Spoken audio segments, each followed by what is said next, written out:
अस्सलाम वालेकुम। Last lecture में हमने देखा था कि कैसे हम डेटाबेस पे क्यूरी अप्लाई करते हैं। हमने अगर रिकॉर्ड इंसर्ट करना है, अपडेट करना है या डिलीट करना है या रीड करना है तो हम किस तरह करते हैं। ये एक छोटा सा टॉपिक है जो हमने लास्ट लेक्चर पढ़ा था ना, उसमें हमने कलेक्शंस को देखा था, लिंक के बारे में देखा था, एक फॉर्म पे रहते हुए दूसरे फॉर्म को कैसे ओपन करते हैं ये देखा था।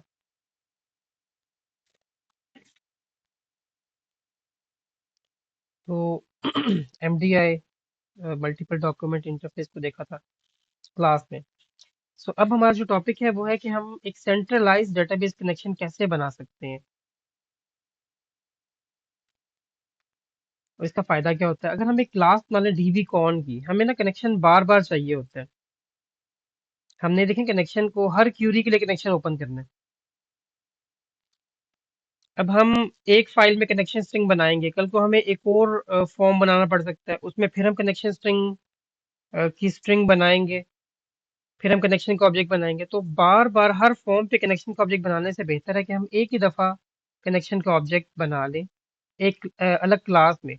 उस क्लास को नाम देते हैं डीबी कॉन का, जैसे कि यहाँ पे लिखा हुआ है। And dbcon is used to manage all database connectivity operations in one place। इससे हम सारे जो डेटाबेस के कनेक्शन के मामला आते हैं ना, हम नॉर्मली तो हम दो ही काम करते हैं, डेटाबेस के कनेक्शन को ओपन करते हैं और क्लोज करते हैं, लेकिन इसके अलावा भी काम हो सकते हैं बड़ी एप्लीकेशंस में। तो वो सारे काम इस एक क्लास में हो रहे होंगे। इसका फायदा क्या है? Avoid repeated connection strings scattered across the project. जगह जगह कनेक्शन स्ट्रिंग्स पड़ी होंगी, आपका कल को डेटाबेस में नाम चेंज होता है या कोई इसमें चेंज आता है तो आपको हर फाइल में जाके डेटाबेस के कनेक्शन के स्ट्रिंग को चेंज करना होगा। Centralised error handling for database operations.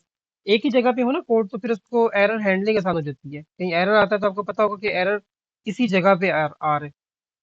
Multiple जगहों पे कनेक्शन स्ट्रिंग बनी होगी तो आपको हर जगह जाके चेक करना पड़ेगा। And simplifies CRUD operations. जो हमारे क्रिएट रीड अपडेट डिलीट के ऑपरेशंस हैं ये सिंप्लीफाई हो जाते हैं। तो अब हम देखेंगे कैसे हम एक जगह पे इसका कोड कर सकते हैं। तो एक प्रोजेक्ट हमारे पास बना हुआ है यहाँ पे। इस प्रोजेक्ट में हम एक सबसे पहले तो अभी एक फॉर्म बना हुआ है, तो इसको हम राइट क्लिक करके ऐड करेंगे और ऐड करेंगे क्लास प्रोजेक्ट में। इसका नाम रखेंगे डीबी कॉन। इस क्लास में आके अब हमने एक फंक्शन बनाना है। सबसे पहले तो कनेक्शन स्ट्रिंग यहाँ पे हम कॉपी कर लेते हैं।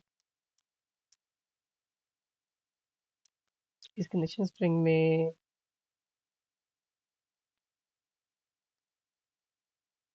थोड़ा सा हमें चेंज करना होगा। User name is equal to S A, password is equal to this.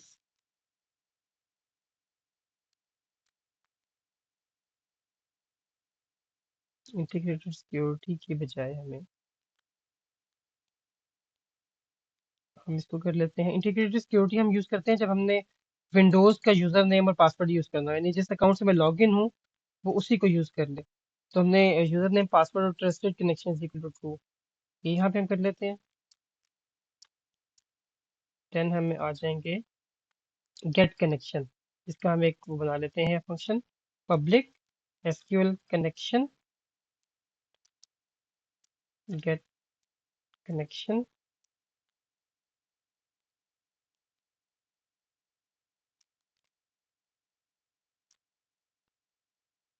अच्छा अब इसको, अच्छा इसमें ना एक देखें चीज, हमने एक काम क्या करना है, एसक्यूएल कनेक्शन पे वो कुछ एरर दे रहा है, तो Microsoft dot data dot SQL client, तो ये यूज कर लेना है। अब होपफुली एरर रिमूव हो जाएगा और उसके बाद हमने क्या करना है SQL connection con is equal to new SQL इस पूरे को हम यूज कर लेते हैं एसक्यूएल कनेक्शन, और उसके अंदर हमने कनेक्शन स्ट्रिंग का की स्ट्रिंग पास कर देंगे और फिर कनेक्शन को ओपन करना है और रिटर्न कर देना है कनेक्शन।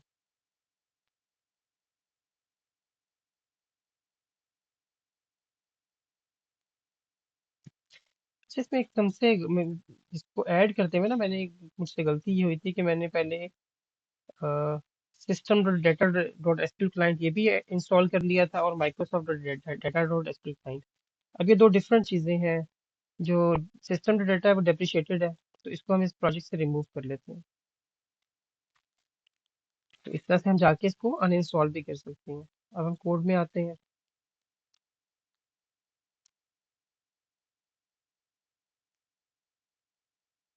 तो अब देखिए हमारा रिमूव हो गया। तो यहाँ पे आप एक कोड देख रहे हो कि ट्राई और कैच लिखा हुआ है।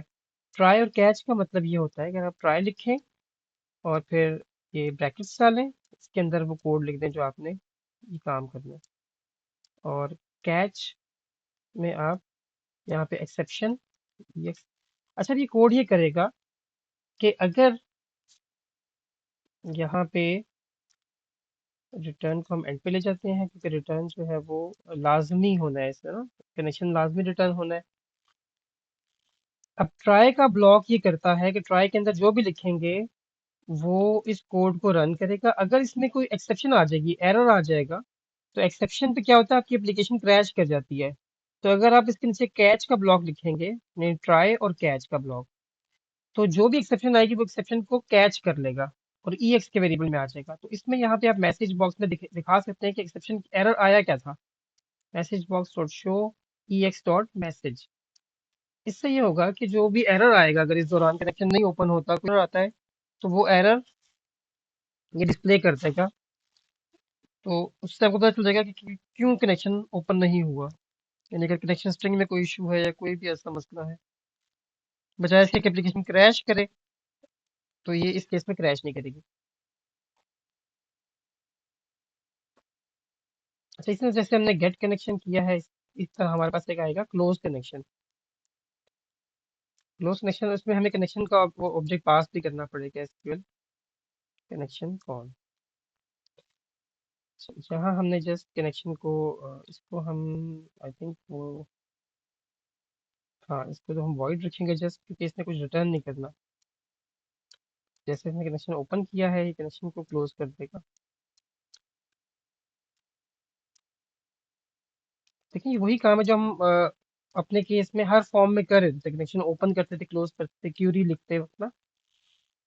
जैसे अगर आप पुरानी स्लाइड्स को चेक करें, रिविजिट करें, तो यहाँ आपको पता चलेगा कि देखिए यहाँ पे हमने कनेक्शन को ओपन किया था, क्यूरी को एग्जीक्यूट किया था, कनेक्शन को क्लोज किया था, बार बार हम ये काम कर रहे थे।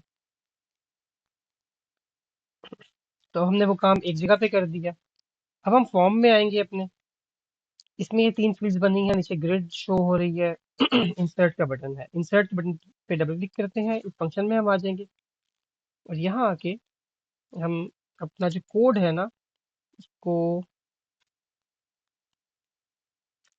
कॉपी करेंगे, लेकिन पहले हम ये काम कर देते हैं। Using connection, sorry SQL connection कौन इज इक्वल टू। अच्छा, हमने जो एक काम ये कर लेते हैं ना, यहाँ पे जो हमने क्लास बनाई है ना डीबी कॉन की, उसको हमने यहाँ पे उसका एक ऑब्जेक्ट बनाना है, DB con, con is equal to new DB con. अब उसका ऑब्जेक्ट बन गया, तो DB con is equal to DB, इसका हमने नाम डीबी कॉन रखा है, डीबी रखा है, सॉरी कॉन रख दिया, इसका नाम डीबी रखना है। डीबी डॉट गेट कनेक्शन, ये क्या करेगा, कनेक्शन हमें रिटर्न कर देगा। अच्छा, इसके अंदर वही कोड है जो हमने पहले किया हुआ था, ये सारा कोड है। कनेक्शन ओपन हो गया, तो इससे पहले हमें कनेक्शन ओपन करने की जरूरत नहीं पेश आएगी ना। यहाँ पे जाके हमने लिखना है डीबी, काम हमारा हो गया ना, क्यूरी एग्जीक्यूट होगी, तो क्लोज कनेक्शन करके हम कनेक्शन को बंद कर देंगे, और कनेक्शन यहाँ पास भी करना है ऑब्जेक्ट ना। तो यहाँ ऊपर हमने ऑब्जेक्ट बनाया था, यहाँ पास कर देंगे, और एंड पे हम एक मैसेज डिस्प्ले करवा देंगे, रिकॉर्ड इंसर्टेड सक्सेसफुली।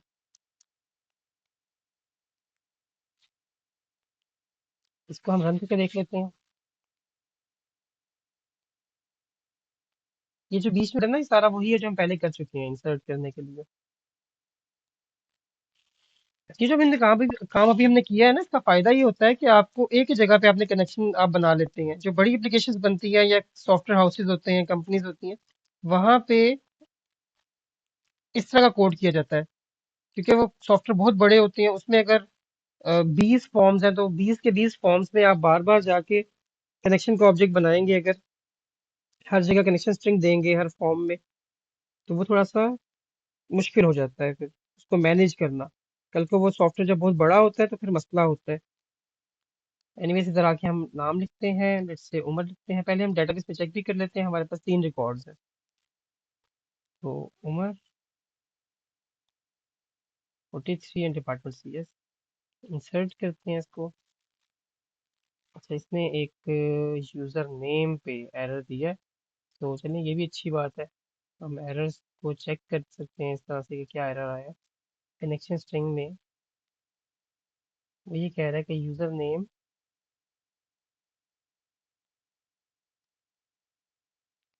अच्छा यूजर नेम पे उसने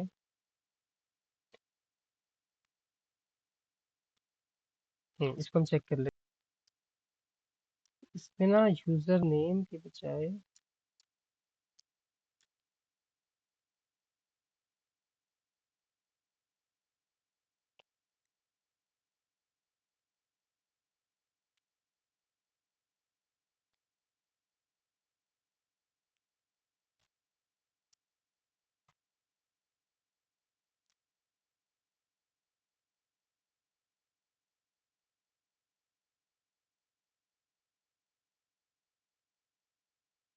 ठीक है। अच्छा, ये जो इसने मैसेज वो शो किया है ना, ये इस तरह से किया कि हमने ट्राई कैच लगाया हुआ था, कैच में हमने एरर दिखाया था, तो इसने एप्लीकेशन को क्रैश नहीं कराया बल्कि एरर यहाँ पे दिखा दिया।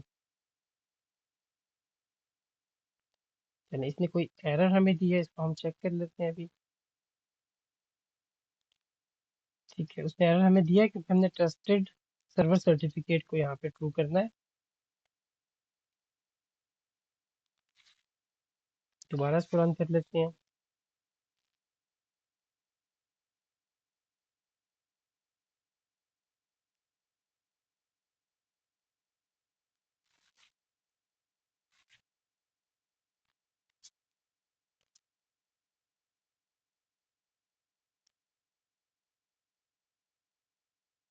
चलिए, इसने शुक्र है एरर सक्सेस मैसेज दे दिया। इसको हम रिफ्रेश करते हैं, तो देखिए यहाँ पे रिकॉर्ड आ गया। ये तो मेथड हमने किया ना, इसको कहते हैं कि centralize DB class DB con. हमने बेसिक सेंट्रलाइज कनेक्शन यूज किया है, उसके लिए डीबी कॉन की क्लास बनाई है। अब हमने नेक्स्ट चीज पढ़नी है, क्योंकि छोटा सा टॉपिक है, वो है search search record using connection less approach. Connection less approach ये होती है कि आप इसमें कनेक्शन ओपन क्लोज नहीं करते, कनेक्शन ओपन और क्लोज ऑटोमेटिकली कर रहा होता है ADO.NET। इसमें डाटा को उठा के पहले ना रिट्रीव करके मेमोरी में रख लेता है तो उससे हमें आपको बार बार कनेक्शन ओपन और क्लोज नहीं करना पड़ता। जहाँ पे आपने डाटा को जस्ट रीड करना है वहां पे ये मेथड बेहतर होता है। इसका फायदा क्या है, load on database server, database server पर लोड कम हो जाता है, बार बार कनेक्शन बनना और ब्रेक होना वो काम नहीं होता। आपने देखोगे वेबसाइट्स पे जब लोड बढ़ता है तो वेबसाइट स्लो हो जाती है। अगर डेटाबेस स्लो होता है तब भी जो है ना वेबसाइट स्लो हो जाएगी, क्योंकि डेटाबेस जो है टाइमली रिस्पॉन्ड नहीं करेगा। सारा डाटा डेटाबेस से आ रहा होता है ना एप्लीकेशन में। जैसे फेसबुक में देखें डाटा ही लोड हो रहा होता है, ट्विटर में या और एप्लीकेशन देख लें उसमें डाटा लोड हो रहा है, ये जो वेबसाइट्स है। तो इसमें कनेक्शन लेस अप्रोच का फायदा ये है कि डाटाबेस को वो बार बार क्यूरी नहीं करता, बार बार कनेक्शन नहीं बनाता, और कनेक्शन वो ऑटोमेटिकली खुद ही बना रहा होता है बैकएंड पे जब उसको जरूरत होती है। तो data can be manipulated offline, आप डाटा को चेंज कर सकते हैं। चेंज करेंगे तो उसके पास अपनी मेमोरी में ना वो डाटा को चेंज कर लेगा। और multiple tables can be loaded into memory simultaneously, और मल्टीपल टेबल्स आप डाटा में मेमोरी में एक ही दफा लोड कर लेते हैं। यानी डेटाबेस से ना डाटा उठा के मेमोरी में ले आता है और वहां पे आपको दिखाता रहता है, फिर आप मेमोरी में चेंज करते हैं, डेटाबेस में ही ऑटोमेटिकली चेंज कर देता है। मेमोरी में कैसे चेंज करते हैं अभी हम देखेंगे।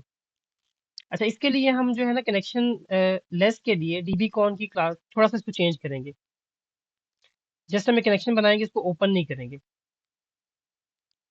हम वापस डीबी कॉन की क्लास में आ जाते हैं। यहाँ पे हम देखें सिर्फ इतना काम करेंगे कि हम कनेक्शन को ऑब्जेक्ट बनाएंगे और क्लोज कनेक्शन को हम बेशक यहाँ पे, अब हमें इसकी जरूरत नहीं है वैसे इसकी ना, और हम इस पे आके ये जो है इसको हम फिलहाल कमेंट कर देते हैं इंसर्ट वाले को। अच्छा, सबसे पहले लोड डाटा का फंक्शन है। बल्कि इसके लिए हम आते हैं इसमें, और यहाँ हमने एक फंक्शन बनाया है लोड डाटा का।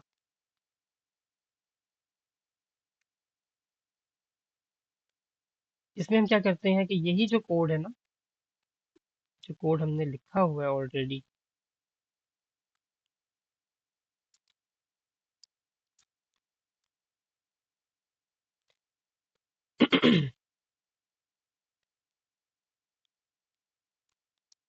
इसमें से ये फिलहाल हम रिमूव कर लेते हैं।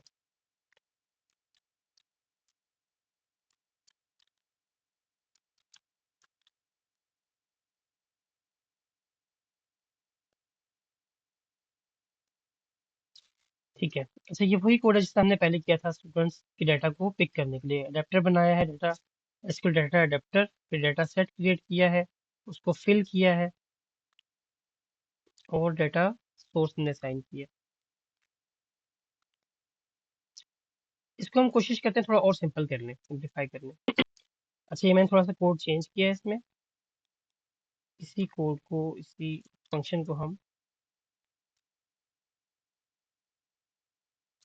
यहाँ पे लाते हैं, जो कोड हमने पहले लिखा था ना। अभी क्यूरी को हमने इसमें, इसके अंदर हम लिख लें या अलग से स्ट्रिंग बना लें, वो हमारी मर्जी होगी इसमें। कि जैसे ये है ना, इसको हम यहाँ पे क्यूरी का एक स्ट्रिंग यूज कर लें।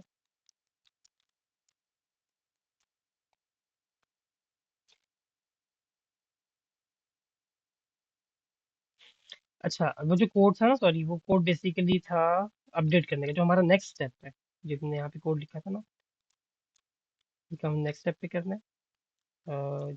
इसको अभी हम रिप्लेस कर लेते हैं।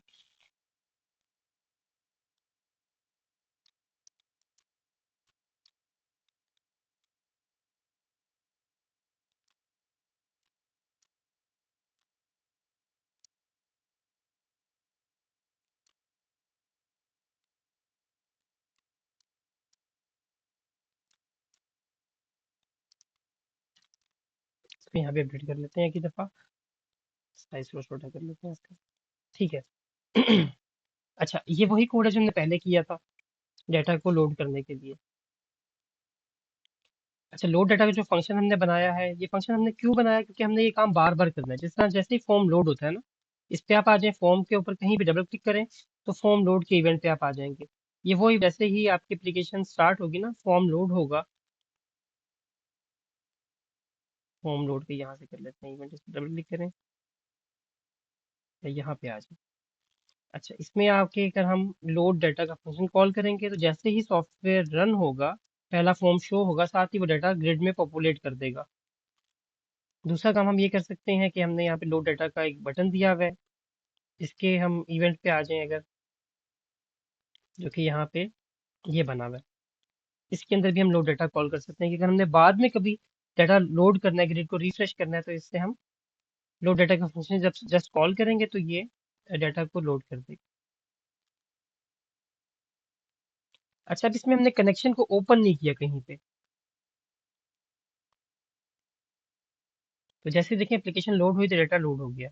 अब इसको मैं दोबारा रिफ्रेश करता हूँ तो डाटा लोड हो जाएगा। अगर मैं डाटाबेस में चेंज करूंगा डाटा, फिर लोड डाटा पे क्लिक करूंगा तो ये फ्रेश डाटा ले आएगा।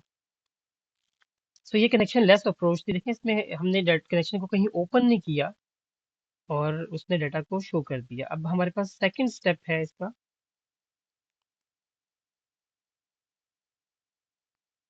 तो देखिए, इसके की पॉइंट्स है। डाटा डीबी कनेक्शन, डीबी कौन handles the database connectivity centrally.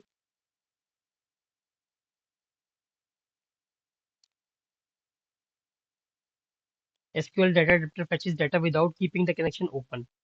Dataset stores data in memory and can be bound to data grid view.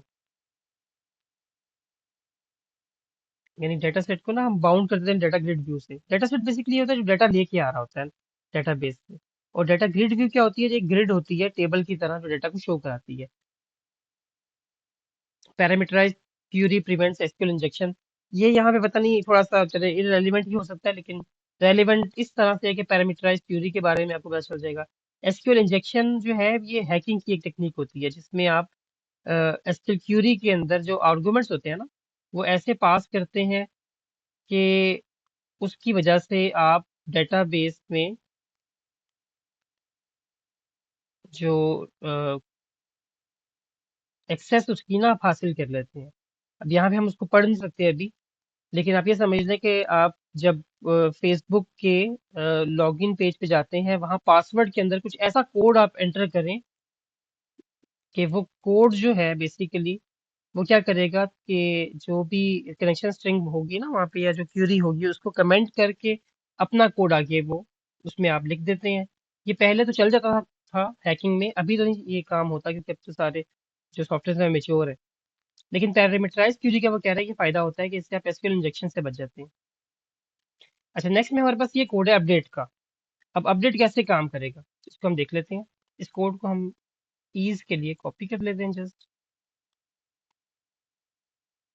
फिर यहाँ पे हमारे पास ये अपडेट का बटन का कोड है, जो हमने यहाँ पे अपडेट का बटन बनाया हुआ है।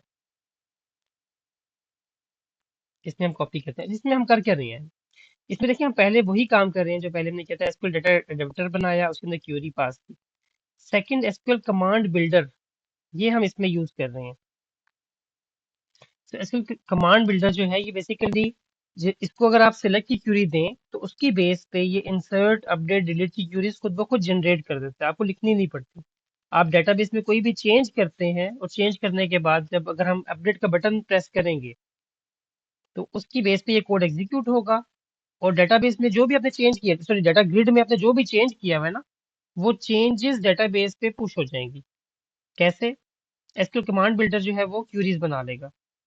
अच्छा, डाटा ग्रिड में आके मैं कोई रो डिलीट करता हूँ तो ये डिलीट की क्यूरी ऑटोमेटिकली चला लेगा। ये चेक करेगा डेटाबेस में, डाटा ग्रिड में कोई चेंज तो नहीं आया। कोई रो डिलीट हुई है तो ये डिलीट की क्यूरी बना देगा। इंसर्ट हुई है रो तो इंसर्ट की क्यूरी बना देगा। अपडेट हुई है तो अपडेट की क्यूरी बना देगा, और उसके बाद ये इसको अपडेट कर देगा। तो ये जो कोड है बेसिकली ये इंसर्ट अपडेट डिलीट सबके लिए यही चल रहा होगा। अच्छा, सेकंड काम क्या हुआ, डाटा टेबल का ऑब्जेक्ट बनाया हमने। और डाटा टेबल कैसे असाइन किया है, जो ग्रिड व्यू को हमने डाटा सोर्स असाइन की हुई थी ना, वही हमने उसको दोबारा से असाइन कर दिया। यहाँ पे डाटा टेबल जो हमने लिखा है ये बेसिकली कास्टिंग के लिए है कि इसकी टाइप को चेंज करेगा। डाटा सोर्स में जो डाटा आएगा ना उसको ये कन्वर्ट करेगा डाटा टेबल की क्लास में, और डीटी के ऑब्जेक्ट को असाइन कर देगा। और फिर हमने क्या करना है, अडेप्टर डॉट अपडेट डीटी, ये जो है जितनी भी चेंजेस हमने ग्रिड में की होंगी उनको डेटाबेस पे पुश कर देगा, और फिर मैसेज शो करा देगा। अब हम वापस इस पे आते हैं। इसके बाद वैसे हाँ, बल्कि ठीक है यहाँ तक। ग्रिड को रिफ्रेश करने की हमें जरूरत नहीं पड़ती यहाँ पे। अच्छा, अब इसमें आके ना मैं नाम चेंज करता हूँ। यहाँ पे नाम रखता हूँ फर्रो, और एज करता हूँ 20, डिपार्टमेंट करता हूँ डबल ई। अब अपडेट के बटन पे क्लिक करते हैं तो उसने डाटा को अपडेट कर दिया। देखिए यहाँ पे मैंने डाटा अपडेट किया तो उसने इसको अपडेट कर दिया, और हम यहाँ पे आके इसको रिफ्रेश करते हैं तो आप देखें डाटा अपडेट हो चुका है। सो कनेक्शन लेस अप्रोच का फायदा क्या हुआ कि कनेक्शन बार बार नहीं बनाना पड़ता, और डेटाबेस के अंदर देखिए हमने जो कोई चेंज किया, कुछ अपडेट करना था, तो उसका काम भी हमारे पास देखिए आसान हो गया। पहले से थोड़ा ज्यादा इजी हो गया कि हमें पूरी क्यूरी नहीं लिखनी पड़ रही। एसक्यूएल कमांड बिल्डर के जरिए वो कमांड्स खुद ब खुद बना देते हैं। आप जस्ट ग्रिड में चेंज करते हैं और वो चेंज डेटाबेस में पुश हो जाती है। ये दो टॉपिक्स थे, और तीन टॉपिक्स बेसिकली टोटल बन गए। इसकी आपने प्रैक्टिस कर लेनी है। सबसे पहले तो ये कि सेंट्रलाइज कनेक्शन कैसे बनाना डीबी कॉन क्लास के जरिए। सेकंड काम ये करना है कि कनेक्शन लेस अप्रोच से आपने डाटा को, एक तो डीबी कॉन को भी अब चेंज करना है कनेक्शन लेस के केस में, और फिर आपने जो ग्रिड को पॉपुलेट कर रहे हैं ना, ग्रिड को फिल कर रहे हैं आप, उसमें डाटा ऐड कर रहे हैं, वो काम भी आपने कनेक्शन लेस अप्रोच से करके देखना है। और देन अपडेट की क्यूरी रन करनी है कि अपडेट कैसे करेंगे।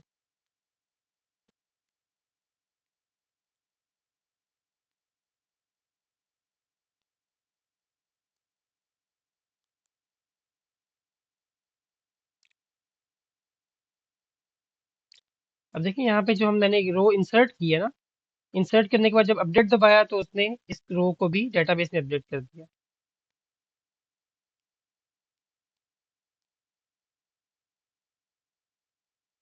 इसी तरह मैंने ना डिलीट का बटन दबाया, यहाँ पे आके ना डिलीट का बटन दबाया तो रो डिलीट होगी। दोबारा अपडेट किया, डेस्क में आए, F5 दबाया तो ये रोज डिलीट होगी। तो देखिए एक ही बटन से, अपडेट से हमने ऐड अपडेट डिलीट हम सारे काम कर रहे हैं। तो ये किसकी वजह से हुआ? एसक्यूएल कमांड बिल्डर की वजह से। तो इसको आपने थोड़ा देखना है कि एसक्यूएल कमांड बिल्डर क्या होता है।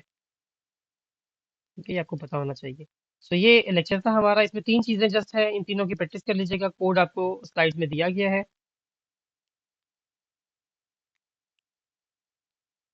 ठीक है, यहाँ पे वही चीज लिखी हुई है कि आप डायरेक्टली जो है डाटा ग्रिड व्यू में कोई रिकॉर्ड चेंज करें और अपडेट के बटन पे क्लिक करें तो वो चेंजेस जो है डेटाबेस में पुश हो जाती हैं। आपको दोबारा से क्यूरी नहीं लिखनी पड़ती हर एक चीज के लिए। जैसे एक्सेल में होता है ना, एक्सेल में आप ग्रिड के अंदर ही चेंजेस कर रहे होते हैं। तो इसी तरह इसमें आपको देखो, ऊपर हमने फॉर्म बनाया था, अब फॉर्म बनाने की ऐसे जरूरत नहीं रहेगी आपको। आप यहीं पे चेंजेस करें, इसी ग्रिड के अंदर डाटा इंसर्ट भी कर सकते हैं, अपडेट भी कर सकते हैं, डिलीट भी कर सकते हैं। ठीक है, इसकी काइंडली प्रैक्टिस कर लीजिएगा।